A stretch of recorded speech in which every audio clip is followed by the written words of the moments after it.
नमस्कार दोस्तों, आज का हमारा टॉपिक है ओम का नियम। ओम का नियम वैज्ञानिक जॉर्ज साइमन ओम द्वारा दिया गया था और इस नियम के अनुसार क्या होता है, इन्होंने बताया जैसे मान लीजिए कोई एक चालक है और इस चालक की भौतिक अवस्था जैसे ताप, दाब, अनुप्रस्थ काट का क्षेत्रफल इनको नियत कर दिया जाए और जब इसमें विद्युत धारा प्रवाहित की जाए तो इसके सिरों पर जो उत्पन्न विभवांतर होता है वह विद्युत धारा के समानुपाती होता है। समझे इसको नियम के अनुसार। तो इस नियम के अनुसार किसी चालक की भौतिक अवस्था जिससे ताप, दाब, अनुप्रस्थ काट का क्षेत्रफल आदि को नियत कर दिया जाए तो इसके सिरों पर जो विभवांतर उत्पन्न होगा वह इसमें प्रवाहित विद्युत धारा के समानुपाती होगा। मतलब जितनी विद्युत धारा उतना ही विभवांतर, विद्युत धारा बढ़ेगी तो विभवांतर का मान भी क्या होगा, बढ़ेगा। तो इन्होंने बताया कि विभवांतर धारा के समानुपाती होता है, तो इसको हम लिख सकते हैं बी समानुपाती आई।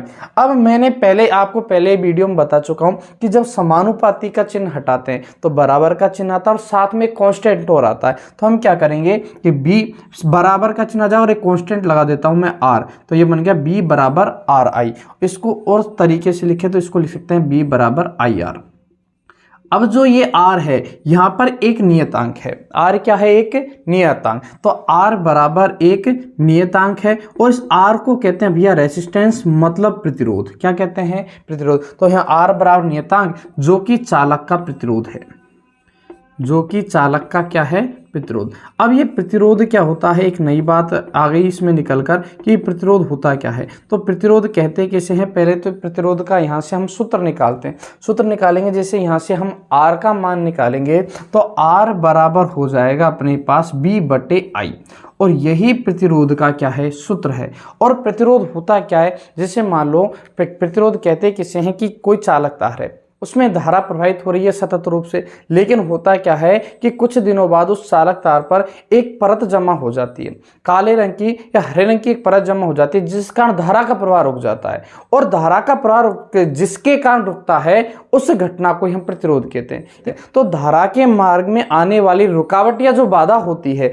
वही रुकावट या बाधा क्या कहलाती है, प्रतिरोध। शुद्ध भाषा में हम देखें तो हम उसे कहते हैं कार्बन। जैसे काफी बार आपने सुना होगा कि तार में कार्बन आ गया, बैटरी में कार्बन आ गया, जिस कारण विद्युत धारा का मान रुक जाता है, प्रवाह बंद हो जाता है। वही जो जिसके कारण विद्युत धारा का प्रवाह बंद होता है वही प्रतिरोध कहलाता है। तो प्रतिरोध होता क्या है कि धारा के मार्ग में आने वाली रुकावट या बाधा को ही हम प्रतिरोध कहते हैं।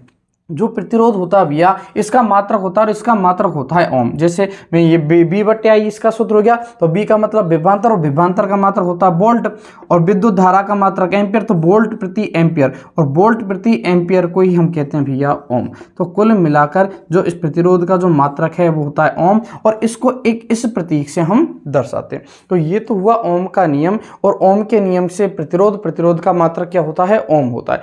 अब हमसे पूछे काफी बार एक नंबर में पूछ लेता है कि धारा तथा विभवांतर के मध्य ग्राफ खींचिए। तो मैंने बताया कि धारा का मान बढ़ेगा तो विभवांतर का मान भी क्या होगा, बढ़ेगा।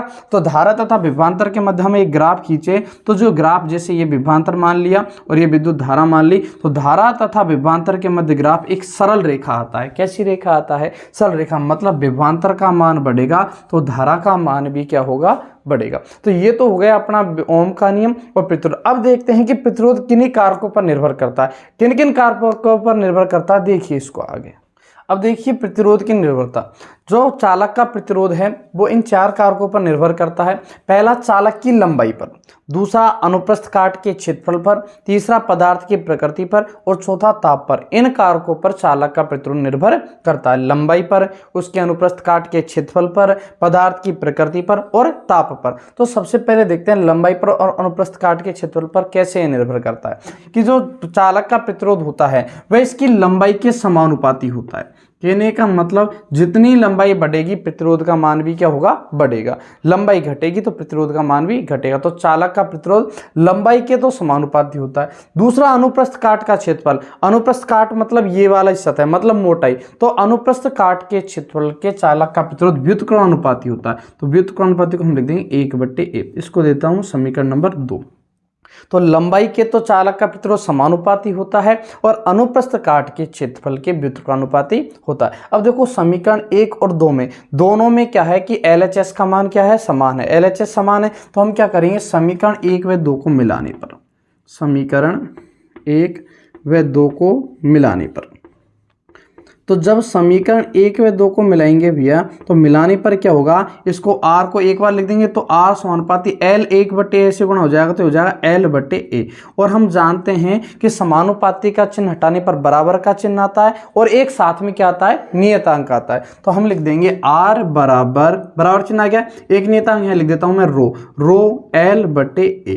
अब रो एक नियतांक है और रो को अपन कहते हैं भैया विशिष्ट प्रतिरोध। चालक का कैसा प्रतिरोध, विशिष्ट प्रतिरोध। और इसका दूसरा नाम है विशिष्ट प्रतिरोध को ही हम कहते हैं प्रतिरोधकता, विशिष्ट प्रतिरोध या प्रतिरोधकता। अब यहां से रो का मान निकालें इस सूत्र से, तो रो का मान हम आसानी से निकाल सकते हैं। r बराबर आया रो l/a, तो रो का मान निकालें तो ये क्या होगा, a किससे गुणा हो जाएगा, r से, तो रो बराबर हो जाएगा ar गुणा a और बटे l कहाँ चला जाएगा, नीचे। तो ये किसका सूत्र आ गया, विशिष्ट प्रतिरोध या प्रतिरोधकता का सूत्र हो गया रो बराबर r गुणा a बटे l। अब अगली हम बात करें कि रो मतलब विशिष्ट प्रतिरोध या प्रतिरोधकता इसका जो सूत्र है, मतलब सूत्र तो आ गया r गुणा a बटे l। अब इसका जो मात्रक है वो क्या होता है, तो मात्रक हम इससे ही निकाल सकते हैं, सूत्र से मात्रक निकाल सकते हैं। कैसे, R मतलब प्रतिरोध का मात्रक होता है ओम गुणा ए मतलब एरिया मतलब क्षेत्रफल, और क्षेत्रफल का मात्रक होता है मीटर स्क्वायर, तो हम इसको लिख देंगे मीटर स्क्वायर, और बटे एल लंबाई का मात्रक होता है मीटर, तो मीटर से कटेगा मीटर स्क्वायर एक बार, तो यहाँ पर क्या बचे केवल मीटर, तो ये आंसर आया ओम गुणा मीटर। तो विशिष्ट प्रतिरोध या प्रतिरोधकता का जो ऐसा ही मात्रक है भैया वो क्या होता है, ओम इंटू मीटर। तो ये बात आपको आ गई समझ में।